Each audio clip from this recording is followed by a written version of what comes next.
ধুবুৰী কোকৰাঝাৰ জিলাৰ সীমান্তৱৰ্তী পুখুৰীপাৰা দ্বিতীয় খণ্ড গাঁৱত ছাগলী চুৰিৰ ঘটনা।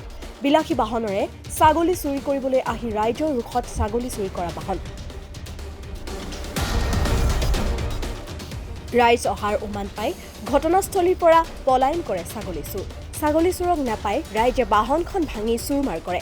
অৱশেষত ঘটনাস্থলীত শালকুচা আৰক্ষী উপস্থিত হৈ বাহনখন আৰু ছাগলীজনী আৰক্ষী চকীলৈ লৈ আহে। উল্লেখ্য যে পুখুৰীপাৰা দ্বিতীয় খণ্ড গাঁৱৰ বাসিন্দা অজিত ৰায় নামৰ ব্যক্তিজনে নিজৰ ছাগলীজনী পথাৰ বান্ধি থৈ হাজিৰা কাম কৰিবলৈ ওলাই যায়। পিছত AS01 FB 272 নম্বৰৰ এখন বাহনৰ পথাৰত বান্ধি দিয়া ছাগলীজনী চুৰি কৰিবলৈ লোৱাত ৰাইজে খেদি আহে। ৰাইজ অহা দেখি ঘটনাস্থলীত গাড়ী থৈ পলায়ন কৰে। ছাগলী চোৰক নাপাই ৰাইজে বাহনখন ভাঙি চুৰমাৰ কৰে। অৱশেষত ঘটনাস্থলীত শালকুচা আৰক্ষী উপস্থিত হৈ বাহনখন আৰু ছাগলীজনী আৰক্ষী চকীলৈ লৈ আহে। মোৰ নাম শ্ৰী অজিত ৰায়। মোৰ ঘৰ পুখুৰীপাৰা পাৰ্ট 2 বিটিউটি আসাম। 11টা বজাত 11:30 বজাত মই 8টা বজাত ছাগলীটো শিৱ মন্দিৰ প্ৰাংগণত আমাৰ এখন চালভৈ পথাৰ আছিল, তাতে বান্ধি দি মই বেলেগৰ ঘৰত কাম কৰিব গৈছোঁ। তাৰপিছত তাৰ পৰা কিছু সময়ৰ পিছত ক'লে মই আমাৰ গাঁৱৰ ল'ৰাই খেদি লৈ যায়। গাড়ীখন তাতে ধৰিছে।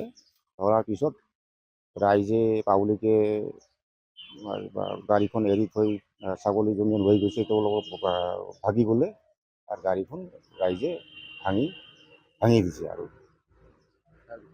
তাৰপিছত শালকুচা আৰক্ষী বাহিনী গৈছে। তাৰ পৰা শালকুচা আৰক্ষীয়ে পুলিচে গাড়ীয়ে আৰু ছাগলীয়ে লৈ আহিছে ইয়াতে। ছাগলীটো মোৰ। কি গাড়ীৰে চুৰ কৰিব আহিছিল? গাড়ীখনৰ নাম্বাৰটো তাতে আছে, কিন্তু গাড়ীখনৰ কাৰেক্ট নামটো ক'ব নোৱাৰি।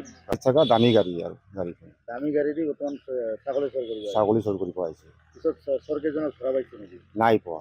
চৰকেইজন এতিয়াও পলাই আছে আৰু নাই পোৱা। গাড়ীখন এৰি সিহঁতে পলাই গৈছে। ৰাইজে ধৰিছে। ৰাইজে ধৰিছে। তাৰপিছত এতিয়া কৰাইছে? এতিয়া শালকুচা থানাত আহিছোঁ। এজাহাৰ দিছে? ইজাহাৰ দিছোঁ।